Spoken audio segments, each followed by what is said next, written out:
Alright, so we're going to take a look at how to set up Edsby so that within our assessments and within our gradebook we can organize and take averages based on strand.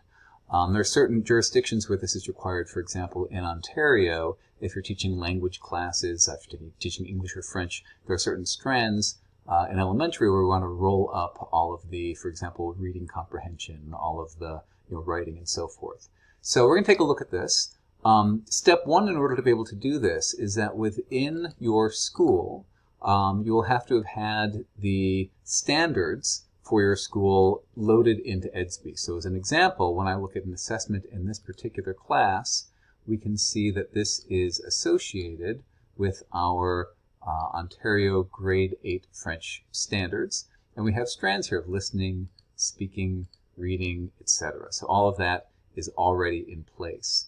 So what we're actually interested in here is being able to actually assess according to those strands. So when we're setting up our schema for this class, what we're going to do is we're going to select a scheme of strands. And again, this is part of the setup for the school. But you'll notice, because Edsby recognizes this as an Ontario French class, it knows that our strands are listening, speaking, reading, and writing. And I can come in and I can, maybe on this particular assessment, we're only going to assess listening and speaking, right? Or whatever it might be. So I could add values for all of this or just some of them.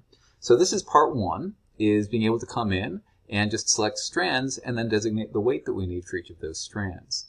Now the next step to this is actually in the setup of the gradebook itself. So in the gradebook, sometimes we need to set up what we call weighting buckets. And this is done up here under the gear icon. I can say edit weighting.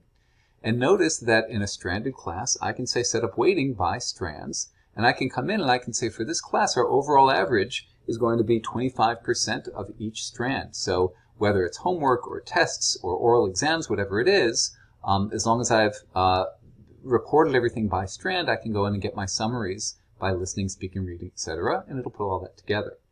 So that's really handy. And that'll give me a calculated average.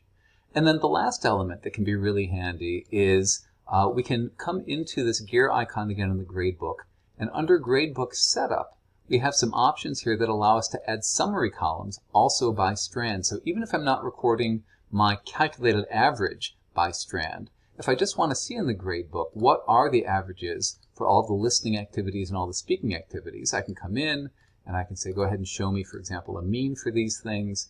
And in the gradebook now, I'm going to get these extra columns where it's going to roll up the average for these. Again, whether or not I'm using weighting buckets, I can at least still see how is each student doing based on listening and speaking and writing and so forth.